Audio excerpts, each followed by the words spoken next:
number of machines in this building.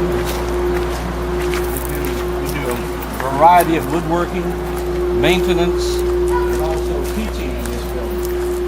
So, as you notice, we have a sign up there that we work for a Jewish carpenter. Isn't that true? It is. Okay.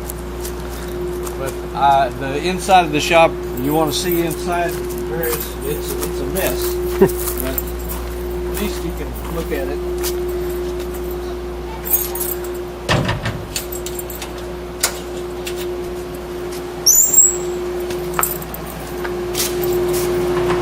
I'll turn some lights on. Maybe that'll help your camera a little bit. But as you can see, we have a number of tools in here, just about everything we need to do practically any type of woodworking that we want. Like I said, it's very unorganized right now, simply because I haven't been able to keep it clean as I want. But we have table saws, we have the lathes, we have drill presses, we have cleaners.